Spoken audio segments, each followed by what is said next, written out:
Welcome to the Exploring Climate Solutions webinar series. This series is brought to you by the Governor's Council on Climate Change. On April 22nd, 2015, Governor Malloy issued an executive order creating the Governor's Council on Climate Change, also known as the GC3. The Council is charged with examining the efficacy of existing policies and regulations designed to reduce greenhouse gas emissions and identify new strategies to meet the state's greenhouse gas reduction targets. The Council is composed of 15 members from state agencies, quasi-state agencies, businesses, and nonprofits.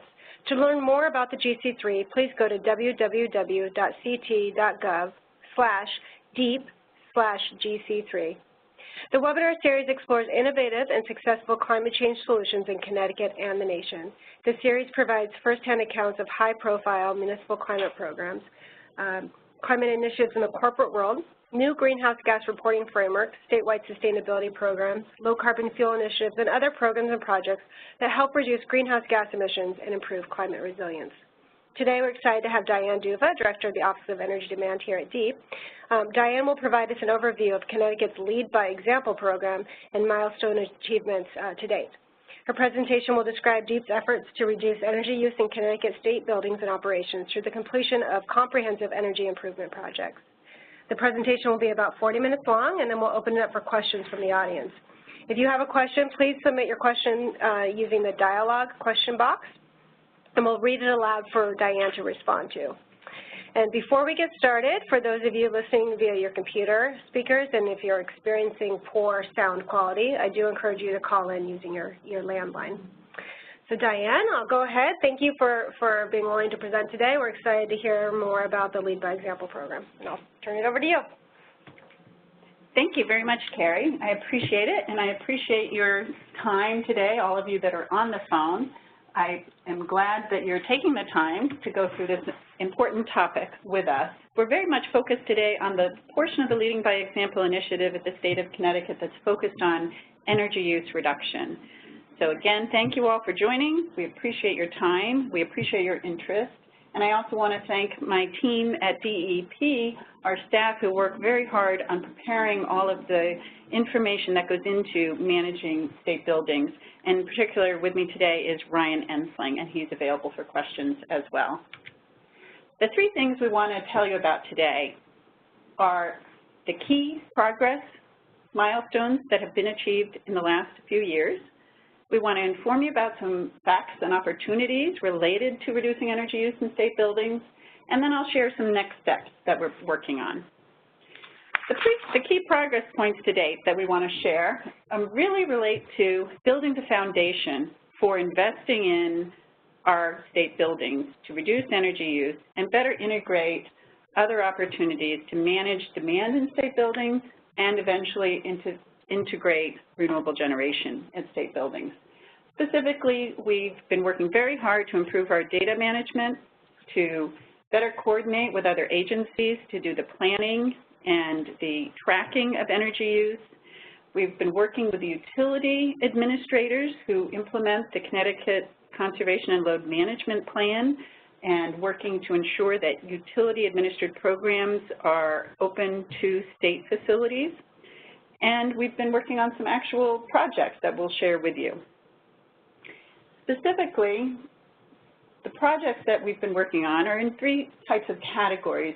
With respect to small projects, since 2014, we've completed about 134 projects, and those will result in energy cost avoidance of just over $800,000 annually. We think that's a pretty good start, and that's something that we'll talk about more in a minute. Mid-sized projects, which are financed with general obligation bonds that were authorized over the last several years, have been a really key player in helping state agencies invest in their facilities. And we're now looking at about $3 million that we expect to be achieving in energy cost avoidance on an annual basis from about 72 projects, and they each have, on average, they have a payback period of just under 6 years. So we're really proud of the good projects that are getting accomplished through that effort. In terms of really large comprehensive projects, which are a really big part of what we're focused on right now, we're pleased to say that in 2016, we initiated the groundbreaking for a construction project at the Connecticut Valley Hospital.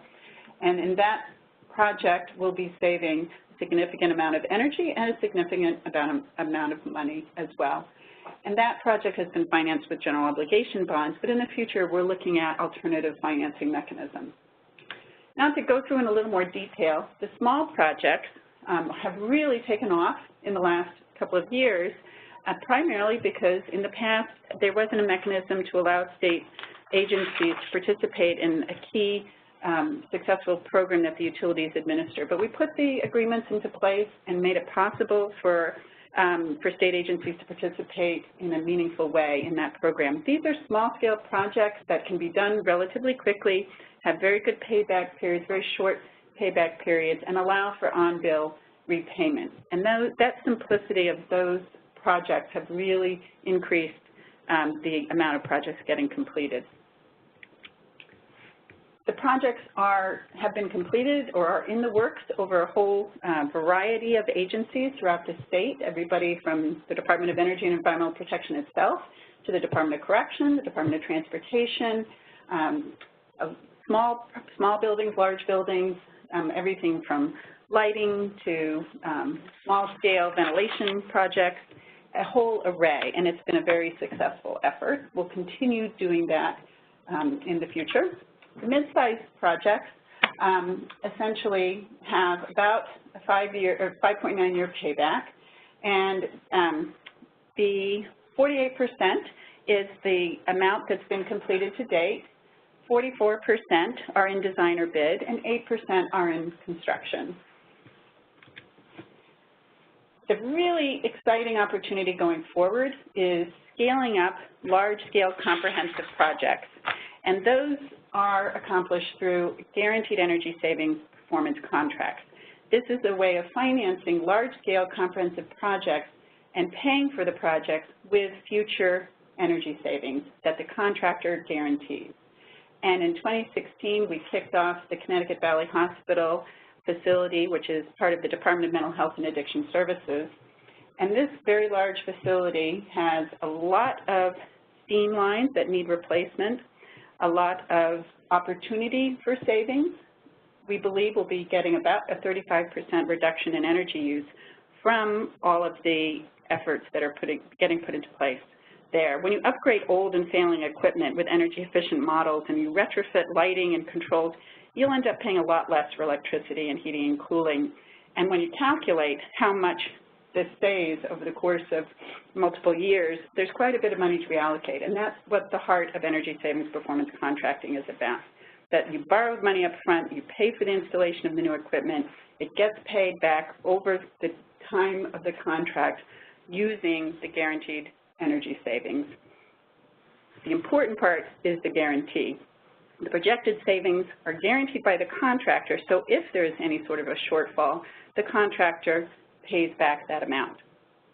In this case, the total guaranteed energy and maintenance savings amount to $31.9 million, and we're really looking forward to moving on to other facilities in the state to also do energy savings performance contracting. Other things we've been working on recent years and other agencies that Connecticut DEP works with is the adoption of current building codes. Our Department of Administrative Services and their stakeholders have put together an update to the Connecticut State Building Code, and effective October 2016, the 2012 International Energy Conservation Code has been incorporated into the Connecticut State Building Code. The process to incorporate the next upgrade has already begun, and you can find information at the Department of Administrative Services website. Another thing that's been developing in a positive way, and a lot of different people and agencies and entities are involved in workforce development in the clean energy arena all throughout the state, and this is just a quick snapshot of a couple of different things that have been going on in the last couple of years. One is that the Tunxus Community College has been putting together an associate degree program focused on energy management to help fill a gap in training for people who are interested in the clean energy workforce. There's also stackable credentials being offered through Tunxus Community College through that program, as well as at other community colleges. Obviously, there's plenty of private third-party certification companies, and the utility companies do quite a bit of training as well. We're part of the Connecticut Energy Workforce Development Consortium, and have been working with that consortium to update their website to help people get connected. So if you see the link at the bottom there, getintoenergyct.com, you'll get information about various entities working to both educate and prepare the future workforce and make sure that people have the skills the clean energy industry need to advance in Connecticut. We think that's really important because energy efficiency is working. When you look at the United States Department of Energy's recent Energy and Employment Report, you'll see that in Connecticut, they estimate that there's almost 34,000 jobs associated with energy efficiency. This means jobs associated with manufacturing, installation, and services associated with advancing energy efficiency. It's interesting to note that of those jobs, a good chunk of them are in high efficiency, renewable, and heating and cooling. This is a really good trend because one of the great opportunities we have is to improve the efficiency of HVAC equipment. And this is something that's well underway throughout the state, and we're pleased to see a good workforce trend developing in Connecticut. Moving to our second topic for the day, the facts and opportunities that exist in the state. In Connecticut, we have a lot of state facilities, and interestingly, they're spread across the state. Of course, there's some concentration in some areas, but the bottom line is that there's a lot of opportunities across the state to invest in our facilities. This means we need to be very strategic about planning for installation of investments, whether they're energy efficiency or renewable energy generation sources. With the state agencies, we have great opportunities to demonstrate how we can integrate planning, both for investment in energy efficiency and in renewable generation. We want to get it right when we consider siting energy generation sources. We want to think about infrastructure. We want to look at best practices, and we want to make sure that we're close to existing infrastructure when we look at renewable integration. In addition to having a lot of facilities, we have a lot of square feet. When you look at what that means, those state facilities translate into quite a large footprint across the state. Of the 70 million square feet we have in state structures, the vast majority of it is actually owned. About 67 million square feet is owned by the state of Connecticut. But there is about 3 million of square footage that consists of state leased buildings. So that's just an important opportunity to see what investments might be made in owned structures versus leased buildings. The way we're looking at our total consumption for energy has been really focused to date on the actual accounts. We have about 2,900 electricity accounts, plus a little bit more. The graph that we're showing here is simply adding up the major utility accounts. And of course, there's some municipal companies and cooperatives scattered throughout the state. And so this is just an estimate of the total amount of consumption of energy across the state facilities. We're looking at these accounts because we're very interested in knowing how much energy the state uses. We want to do that because we want to get a good baseline. And one of our goals in the last couple of years has been to build a better baseline. We feel that a lack of reliable data has truly hampered these efforts in the past, and we've had some pretty incomplete estimates. And this is in part because the inventory of state buildings is very dynamic, and we haven't had an opportunity to get a lot of information gathered up in an electronic way, and we haven't had a lot of ability to correlate the state buildings to the state accounts, the energy accounts. So in order to get a better baseline, we first need a better inventory. So we've identified all the energy accounts that the state pays, whether that's for leased buildings or owned buildings. We've also identified all of the state-owned and leased buildings from the Office of Policy and Management database that they use to inventory buildings, and we're working on updating that and coordinating with them to make sure we have a good data set. The next thing is to correlate accounts to buildings. We actually have a big job ahead of us still with that, even though we're working really hard to correlate accounts to buildings. There's a lot of variation in doing that. What this means is that when you have a state building you can have an agency that has one facility and one building and one account, and then that makes it very easy to know how much energy that facility is using, how much energy that building is using. But that's not always the only scenario. You can have an agency that has many buildings. It can have a whole campus full of buildings, and that campus may have just one meter for counting up electricity, or it might have multiple meters. It might have multiple buildings that have multiple meters. So in order to be able to truly analyze how much energy is being consumed by an individual building or a facility, you do need to take the time to manually look and see what account correlates with what building. That's an essential part of being able to plan for improving data analysis for the state buildings. To that end, a big piece of progress we accomplished last year was putting into place a web-based platform that allows us to collect the data in one place and analyze it on an individual building basis. This is important because it allows the state agencies, whether it's their business offices or their facility managers, to actually see for themselves what their energy cost is and what their usage details are. This is important because it allows people to make data-driven decisions. We have some examples to share with you about what this would look like. This is still something that's a work in progress. We're still getting the data into this web-based platform to share with the other agencies. But just to give you a sneak preview of what things will look like, we'll have an ability to add up both the types of energy that's being used and what the percentages of those break out as well as the cost. So we'll be able to say, you know, a facility or a building is using a certain amount of electricity and a certain amount of natural gas, a certain amount of propane or chilled water or steam. We'll also be able to say how much they're spending on those different types of energy commodities. Then and that's at the portfolio level. Then at the agency level, we'll be able to see what that agency, including all its buildings, what that usage looks like.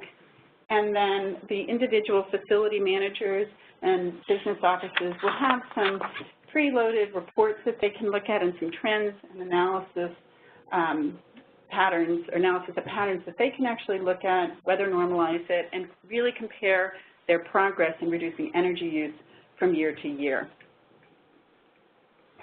This is a really important ability that we're putting into place. It requires a lot of work. We still need to actually get a couple more agencies into the system, and then we need to essentially finish that account to building correlation, because we certainly can look at what the accounts are, but until we get to that level of detail about which energy is associated with which building, we're still hampered a little bit by being able to identify where the best opportunities for investment are. So why do we put so much effort into analyzing data and looking at the buildings for the state? Well, a really basic reason is that when you look statewide, the government buildings, both federal, municipal, and state, are about 11 to 15%, depending on the utility company that you're talking about.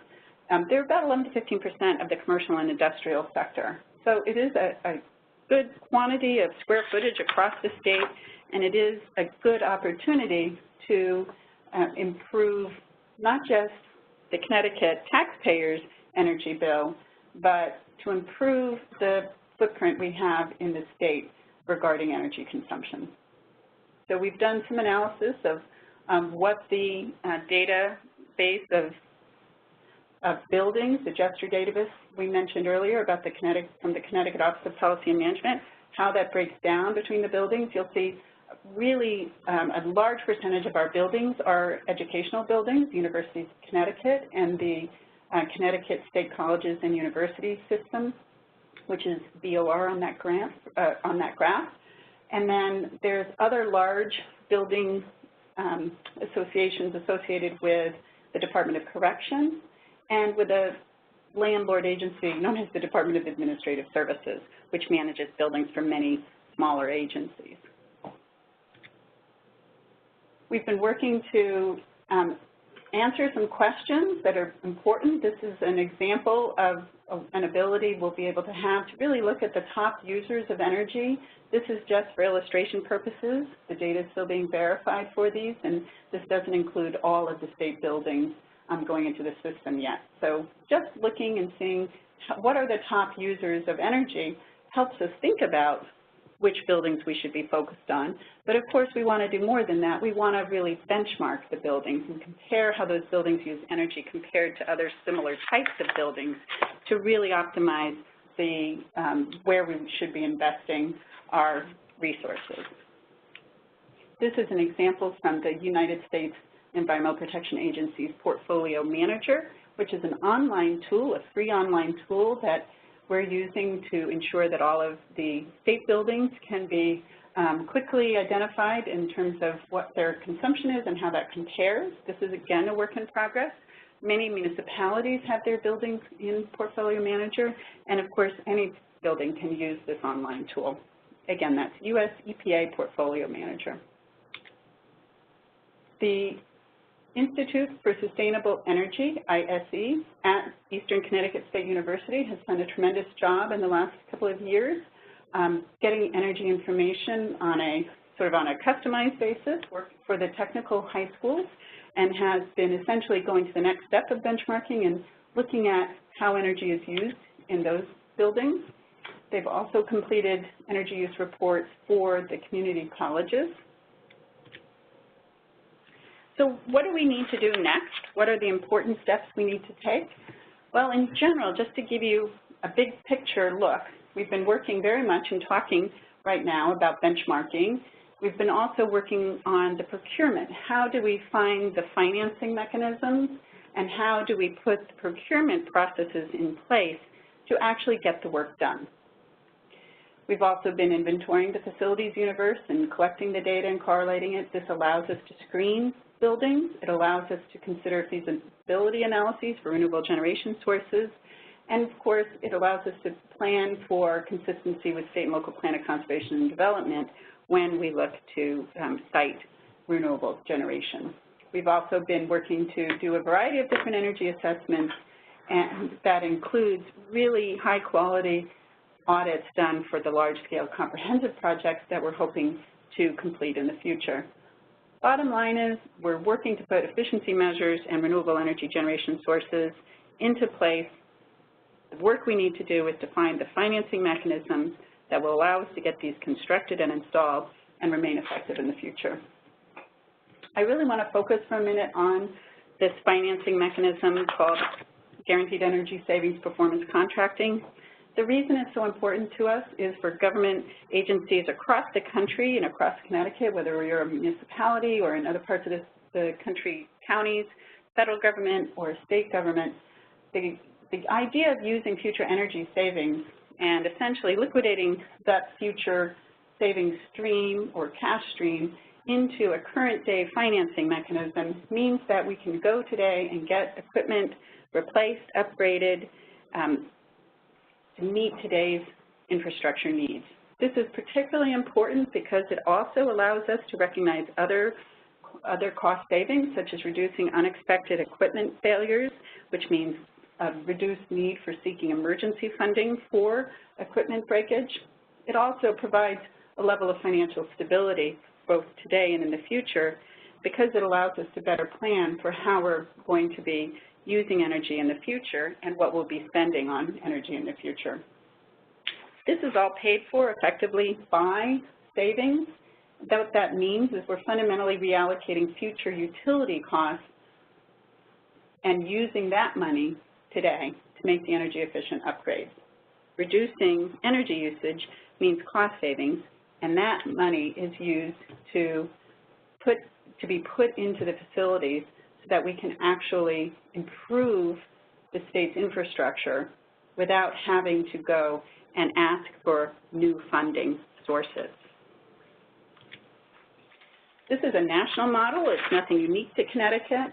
We've put a lot of the elements in place that other states and government entities across the country have adopted. In our state, we've done the hard work of putting standardized contracts in place. These can be used by state agencies, and they're also able to be used by municipalities in Connecticut. The documents are online, and they can be an example to private entities as well who might pursue this type of financing. The big thing that we're working on right now is some of the details related to how we finance the mechanism. So for this, and then in general, for the small-scale projects, we're working with the Connecticut Green Bank and the utilities in Connecticut to recapitalize the utilities' very successful Small Business Energy Advantage program, because that allows them to essentially make more money available to more businesses and government agencies that want to do small-scale projects quickly. We're also looking to increase the number of medium-scale projects that we have in place. We've fully expended the money that had been allocated for projects, and we are now seeking additional bond authorizations. For the large-scale projects, as I mentioned, the Connecticut Valley Hospital was financed with a government general obligation bond. However, with the Connecticut Department of Correction project that's being developed at this time, we hope to actually finance that with a Connecticut Green Bank issued green bond or alternative financing mechanism. And the Green Bank is working to develop financing for future projects as well. With that financing in place, we'd have a clear path for advancing projects. Those standard templates I mentioned are pre-negotiated. They're available for use on our website, which is ct.gov, lead by example. Moving to another topic, we just have a couple more topics and then we'll wrap up. But one of the next steps that we're working on with the utilities is converting streetlights throughout the state. Streetlights are an interesting type of energy usage in the state. The example in the slide that we're showing right now is from the Eversource Energy Company, but the United Illuminating Company also has streetlights for municipalities and state and federal roads. And those essentially follow the same sort of breakdown that these do, namely that there's a lot of streetlights in the state. Some of them have been moved to a more efficient lighting source, LEDs, and the plan over the next few years is to convert the standard Cobra head lights to LED, regardless of ownership. So while Eversource, for example, owns the majority of streetlights in the state, they are in the process of converting them, whether they're serving a municipal, state, federal, or private customer. Additionally, some streetlights are owned by customers, primarily municipalities, and those will also be converted. This is really important because the opportunity to save lighting costs and across the state is really advanced by making progress in streetlights. There's a lot of other topics associated with streetlights, and we're happy to answer any questions about that if you'd like. Another effort that we have underway and that will be going forward in 2017 is an aggregated procurement. What that means is that the Department of Energy and Environmental Protection and the Department of Administrative Services is planning a request for proposals for the supply of electricity to state facilities. This includes all the executive branch agencies as well as the judicial branch and the legislative branch and some additional entities such as Metro North trains. So this supply must be equivalent to the basic service, the standard generation rate, and it must be consistent with Connecticut's renewable portfolio standards. We're also likely to ask for various pricing options that would increase the percentages of renewable generation sources above the existing required portfolio standards. So we're really looking forward to seeing the responses we get from that.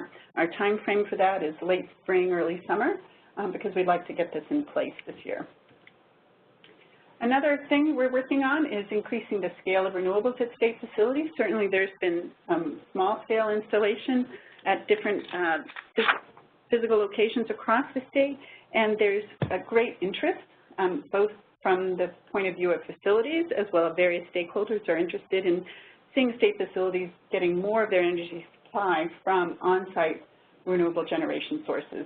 This is something that we're evaluating. We're also looking at how the financing could and should and would work for installing renewable generation sources at state facilities. There's a variety of different ways that could occur. And most importantly, we're looking at how the siting of that can be coordinated with our other state plans of conservation and development and other environmental planning documents. We're really looking forward to collaborating with the Connecticut Green Bank on various financing mechanisms that would help us increase the scale of renewables. To wrap up, I just want to point out that our annual legislative report is available on DEP's website, and in it we have some, essentially some just notes about what different strategies and tasks we're working on, both in the near term and a little bit longer term. That's available in our annual legislative report. It's in draft form. It's currently on our website. We'll be looking to finalize it over the course of the next few weeks. We had a public meeting on it in February and accepted public comments through the end of February, and we received some helpful comments that we'll be taking a look at as we finalize this annual report. There are some various resources that I've mentioned as we've been talking, and I want to stop there and see what questions people have. And again, want to thank the people on the DEP team, both our staff who are here today and those who are working in different places, as well as our contractors who've supported much of our work. Great. Thank you, Diane. That was extremely informative, a lot of detailed information. So a couple things. We have questions rolling in, so I'll start reading those out, but I also wanted to point out that we will post this presentation on our website, PDF, so you can go check out all the links and get to some of the materials, the resources that Diane outlined, and we will be posting the recording as well, so feel free to pass it on to others who are not able to make the webinar today. So if you have a question, please send it in. We have quite a few that have come in, so I'll go ahead and get started. The software, are you allowed to tell us which software program we're using to manage energy consumption within buildings, and what availability do municipalities have to utilize this software or partake in the contract? Or Sure. Yeah. Oh, that's a great question. So what you're seeing here is this is a commercially available tool. It's known as Energy Cap. Energy and then capital C, capital A, capital P. There's some other companies that have similar names, but this one is Energy Cap. The reason we pursued it from the federal GSA contract list is because many states and counties and municipalities across the country use this tool, and therefore they're very used to accommodating various needs and requests from state government, and they have some preloaded reports that they know that states are looking for, municipalities are looking for. So at this time, we're very much focused on getting this functional for the state buildings. We are thinking in the future, it would probably be a couple of years from now, how we might be able to support having municipalities use this as well. But for now, if a municipality wanted to do this on their own, they could essentially go to the General Services Administration contracting website and see the different entities that do energy data management, and they can select from the various companies that do that. Energy Cap is one of them, and they could essentially procure it themselves. We'll look in the future after we've made it functional for the state to see if we could also in some way support having municipalities join as well. Great, and staying on the theme of the web-based platform, how does Connecticut and its progress in getting all the buildings integrated compare to other states who have similar processes going? Are we ahead of the curve, behind the curve, on the curve? Right. Oh, that's a great question. We're sort of in the middle. There's other states, the ones in particular that are using the same system that we've been speaking with. I know one or two of the states, they said it took about 2 or 3 years for them to get all of their data integrated. So we're about on that par. We're hoping to finish up by the end of this year, getting all of our data entered into this online platform. And then other states that we've looked at are still working to inventory their buildings. So in Connecticut, we're fortunate because we're a small state and we have so much of our government buildings are state buildings rather than county, obviously. And so we have an ability to really get a big picture there. I also want to point out, and especially, and the reason I chose the slide that's up right now, is this is actually a very similar structure to the utilities customer engagement platform. And so I encourage municipalities to contact their municipal account executive and let them know that they're interested in seeing at a portfolio level all of the energy data for their municipal buildings. So that's a tool that's currently available to municipalities, and it does allow municipalities to see not just on a building-by-building basis, but they can see their energy data on a portfolio basis, and that's both for Eversource and for United Illuminating. They each have customer engagement platforms that allow for rolling up energy data across multiple facilities. And then the last question I see on the platform is that it looks like water is included in this dashboard. Does that mean that there are other utilities that can be incorporated, like waste and steel for transportation? Yes, absolutely. So currently our focus is on ensuring that we get electricity data, natural gas data into the system right away, because that data we're working to get actually electronically loaded so that the data actually flows into the system without any manual data entry.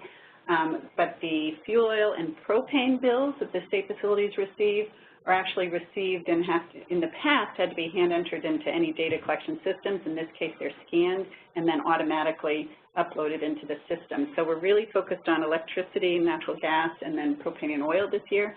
But in the future, as we are able to, we'll put water information into it, but this system can handle sewer, it can handle waste contracts, and it can, essentially, it's just about how you set it up. Great. And with all of this data, are you looking to set energy intensity targets? In terms of energy intensity, we're absolutely looking at the energy intensity of the buildings, and we are able to get that information on a per square footage basis. And that's one of the key things that we'll be looking at to prioritize which buildings to invest in. Okay, great. Going back to the SBEA program you mentioned at the beginning on the on-bill repayment, can municipalities utilize this? Oh, what a great question, Carrie. Absolutely. The Small Business Energy Advantage program that the Eversource and United Illuminating and their gas counterparts run for small businesses are a really easy approach for municipalities to take. Basically, what the utilities have put together is a program that combines some technical assistance, on-bill repayment of the cost of installation of measures with the actual installation itself. So they have a dedicated suite of contractors who are qualified to do this work, and it's a relatively simple turnkey solution, and municipalities are actually really taking up this program. It's such a successful program, in fact, that the Connecticut Green Bank and the utilities are working to recapitalize it to ensure that there's enough availability to actually continue growing this type of energy efficiency investment. Great. And the building code updates that you mentioned, when might that process be complete and formalized? So throughout 2017, the code adoption work group will be taking comments. Actually, through the end of March, they're receiving proposals from anyone who's interested in seeing the state building code be revised. And then they'll work throughout the rest of this year to actually put the language together for the state building code. And then they'll hope to move forward in the regulation revision process throughout the end of 2017. So effectively, I think look for it in early 2018, maybe a little sooner. Okay, so the information on the dashboards for Connecticut state buildings, will that be publicly available, and is this something that municipalities might follow, or what's the applicability for municipal municipal buildings to follow suit? Sure. So yes, one of our goals in using an online platform is to make the information available publicly. That is a goal of ours. Right now, we're still in the staging system of getting the data into the system, but once it's actually operational, we'll be able to provide a public viewing version of it online, and then facility managers will have a version where they can actually enter, data and do that sort of thing. So there will be a publicly available version of it. Another key thing about it is that it enables the data to be transferred automatically to the EPA portfolio manager, and that's another key function, and the reason why we're using it is so that we can go back and forth between portfolio manager and this larger energy data management system. That's really appealing, I think, to municipalities as well. How are you looking at state procurement to integrate energy efficiency and savings in general state purchasing decisions? So in terms of procurement, there's actually stepping back quite a bit. There's a Lead by Example initiative that's been around for many, many years, and that is to ensure that environmentally preferable purchasing is in place for purchasing all sorts of materials. That's, for example, high recycled content paper that's purchased by the state. In the past, there have been different requirements for electronic equipment that's purchased to ensure that it's high efficiency and that sort of thing. So there's that type of procurement. But I think the question may be more related to how do we get the efficiency services put into place. So again, it sort of depends on the size of the project. When we're working on those small-scale ones, working with the utilities, and they're essentially doing the work in a turnkey system, that's one way. For the much larger comprehensive projects, though, on our website we have a list of the qualified energy services companies that have been put into place, and these qualified environmental service professionals are essentially available today, whether it's a municipality or a state agency that would like to do an energy savings contract. Those professionals are listed on our website. We will be looking to refresh and renew that list within a couple of years. So that actually is good through 2018. So next year we'll be looking to refresh that list. We also have listed on our website a group of technical service providers that have been vetted by the utility companies in their support of municipalities and state agencies doing energy efficiency work. So those names are on our website. Great. If folks have additional questions, I suggest sending them in now. We have a few folks in our room, and I'll turn to them to see if they have any questions. Otherwise, we will wrap up. Anyone here have any specific questions? No? Okay. Any last comments, Diane? Well, I just want to thank everybody for being on the call today and for taking the time to really listen to what we're doing at the state, because as with all the people who are probably engaged in listening today or listening to this at a later date, energy efficiency is really important. It's important in a couple of different ways. It's important because it saves the state money in terms of operating costs. It allows us to control our future energy costs by installing more efficient equipment, and it allows us to set a good example for other agencies, for the municipalities, for the private sector, in making sure that we have a sustainable future for our state. So that involves efficiency first, of course. It also involves looking at how we can integrate with low or no carbon energy sources in the future. And we really do appreciate all the work of all the stakeholders who have given feedback in a variety of different settings to the state of Connecticut to make sure we have a sustainable energy future. And I thank all of you for that good work. Couldn't agree more. Thank you, Diane. This has been a fabulous presentation, and we appreciate you and your staff taking the time to roll this program out. It's come a long way.